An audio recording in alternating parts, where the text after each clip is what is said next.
नमस्कार, आप देख रहे हैं जनता दस्तक। देखिए किस प्रकार से जो डिप्टी सीएम है केशव प्रसाद मौर्य सपा पर बड़ा हमला बोला है। उन्होंने किस प्रकार से कहा है कि जो समाजवादी पार्टी है उस पार्टी का नाम अदला बदला पार्टी रख देना चाहिए, क्योंकि समाजवादी पार्टी के जो लोकसभा चुनाव में किस प्रकार से प्रत्याशी बदले जा रहे हैं, इसको लेकर बड़ा हमला बोला है डिप्टी सीएम केशव प्रसाद मौर्य ने।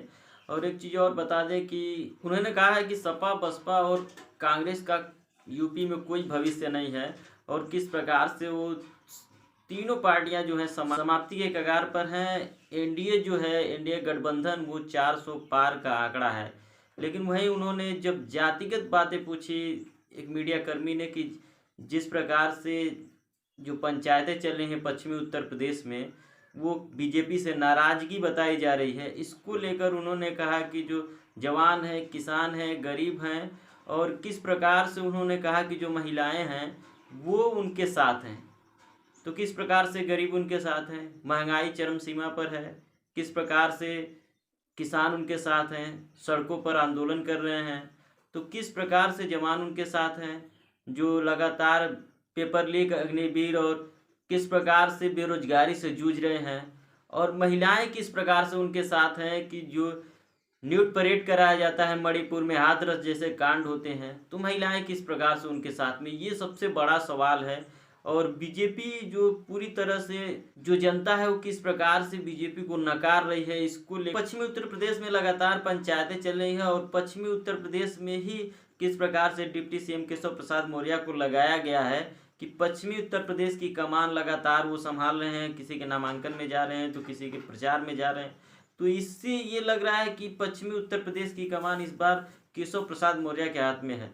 तो इसको लेकर लगातार सवालों का दौर जारी है कि क्या पश्चिमी उत्तर प्रदेश में जो केशव प्रसाद मौर्य हैं वो एनडीए गठबंधन को कितनी सीटें दिला पाएंगे, क्योंकि लगातार जो पंचायतें हैं, किसानों की पंचायतें हैं, जाटों की पंचायतें हैं, वो लगातार चल रही हैं कि किस प्रकार से वोट करना है, इस बार बीजेपी को करना है या अन्य पार्टियों को करना है जो उनके हितों में, उनके आरक्षण में उनकी भागीदारी को सुनिश्चित करता है, उन पार्टियों को वोट करना है। ये सबसे बड़ा सवाल है कि क्या इस बार बीजेपी 400 पार का आंकड़ा दिखा रही है जो वो पार कर पाएगी।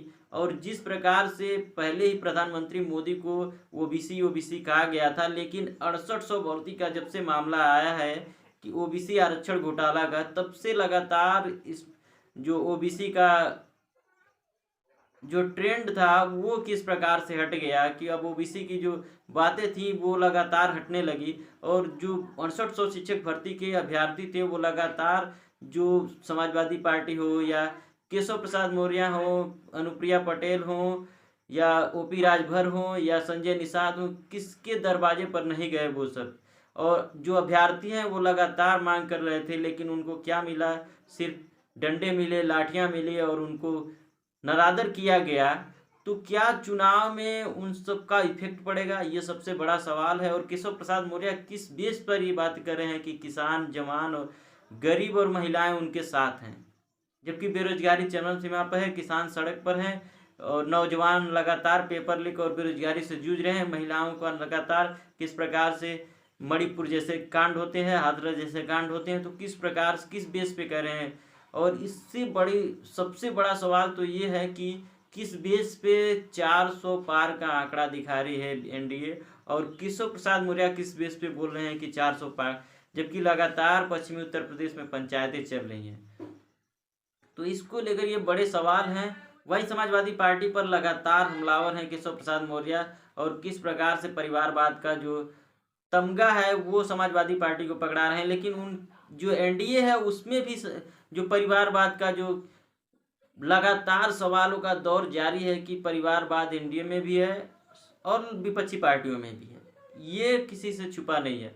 दोनों दोनों तरफ परिवारवाद का नाता है, दोनों तरफ पार्टियां जो अपने परिवार को बढ़ाने के चक्कर में है।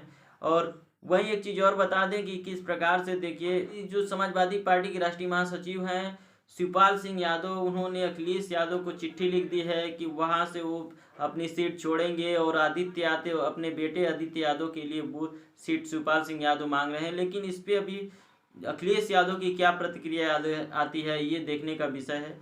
आपकी इस पे प्रतिक्रिया क्या? अपनी प्रतिक्रिया जरूर दें। धन्यवाद।